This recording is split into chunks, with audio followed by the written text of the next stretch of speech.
بسم اللہ الرحمن الرحیم۔ عن ابی ہریرہ رضی اللہ تعالیٰ عنہ قال قال رسول اللہ صلی اللہ علیہ وسلم اکمل المؤمنین ایمانا احسنهم خلقا۔ کامل ایمان والا مومن وہ شخص ہے کہ یعنی کمال ایمان کی ایک نشانی اور ایک علامت یہ بھی ہے کہ بندہ مومن کے اندر اخلاق اچھے ہوں گے، اخلاق سب سے زیادہ اچھے ہوں گے۔ احسنهم خلقا صیغہ مبالغہ کے طور پر فرمایا ہے، بیچ میں سب سے زیادہ اچھے اخلاق ہوں اس کا ایمان اعلیٰ درجے کا ہوگا۔ ایسے نہیں ہو سکتا کہ جس بندے کے اندر ایمان کی حقیقت تو ہو، حقیقت ایمان سے تو بھرپور ہو، لیکن اس کے اخلاق اچھے نہ ہوں۔ آپ یہ یاد رکھیے کہ لوگوں کے نزدیک اخلاق کا جو معیار ہے وہ درست نہیں، یوں کہہ سکتے ہیں۔ مثال کے طور پر میں آپ کو سمجھاتا ہوں مثال کے ذریعے سے۔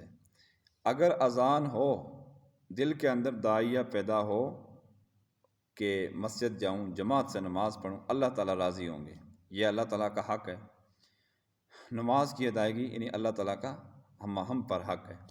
اور باہر کوئی بندہ مجبور ہو، مریض ہے، رشتہ دار ہے، حتیٰ کہ کوئی جانور ہی کیوں نہ ہو، آپ کے دل کے اندر جذبہ پیدا ہو کہ میں اس کی خدمت کروں، اللہ تعالیٰ اس پر صلہ عطا فرمائیں گے، تو اس چیز کا نام حسن اخلاق ہے۔ یعنی یہ دونوں چیزوں کا نام اخلاق ہے۔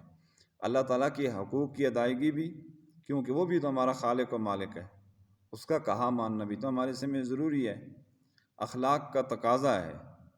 اور اسی طرح اس کی جو مخلوق ہے وہ جب مجبور ہو، کوئی بھی ہو، چاہے رشتہ دار ہیں، غیر رشتہ دار ہیں، عام انسان ہیں، حیوانات ہیں، تو جو بھی جس مجبوری کے اندر پھنسا ہوا ہو، حد الوسع اس کی خدمت کی جائے، اس کی داد رسی کی جائے، تو یہ کمال ایمان کا درجہ ہے اور یہ اخلاق کا اعلیٰ درجہ ہے۔ یہ کامل دیندار ہونے کی، کامل ایماندار ہونے کی نشانی ہے۔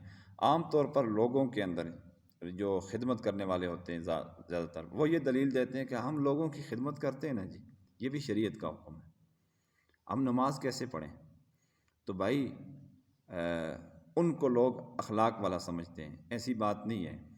حقوق اللہ اور حقوق العباد، حقوق العباد جس اعتبار سے بھی ہو، امانت دیانت کے لحاظ سے، قرضہ کی ادائیگی کے لحاظ سے، اس طرح نمازیں فوت ہوئی ہوئی ہیں وہ ان کی ادائیگی کے اعتبار سے، ان تمام چیزوں کو جمع کرنے کے بعد، ادائیگی کے بعد بندہ اخلاق کے درجے پر پہنچ سکتا ہے۔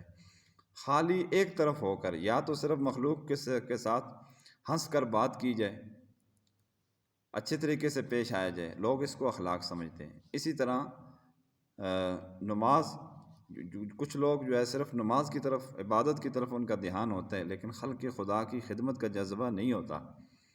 تو یہ دونوں چیزیں جو ہے نا اکٹھی کرنی چاہیے، پھر اخلاق بنتا ہے، ان کے بغیر اخلاق نہیں بنتا۔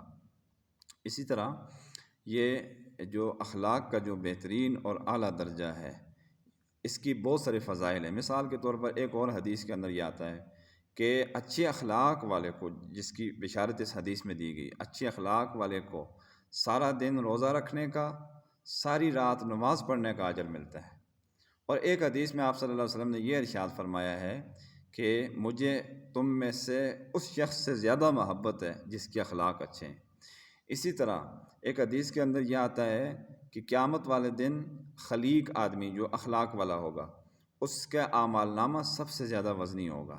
تو ہم سب کو چاہیے کہ میں نے آپ کو مثال کے ذریعے سے اخلاق سمجھا دیے۔ لوگوں کے نزدیک اخلاق کے تصورات ہیں جو وہ من گھڑت ہیں، زیادہ تر صرف مخلوق کے حقوق کو یاد سمجھتے ہیں، وہ خالق کے حقوق کو ادا نہیں کرتے، یا یہ کہ صرف خالق کے حقوق کی طرف ہوتے ہیں، مخلوق کی پرواہ، ان کو خدمت کا جذبہ نہیں ہوتا، ان کی داد رسی کی پرواہ نہیں ہوتی۔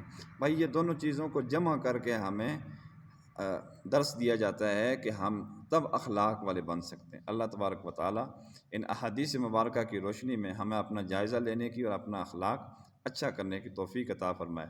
قرض کی ادائیگی اور فرض نماز کی جو فوت شدہ ادائیگی اس کے اندر شامل ہے، اس کے بغیر بندہ کمال اخلاق کو نہیں پہنچ سکے گا۔ وآخر دعوانا ان الحمد للہ رب العالمین۔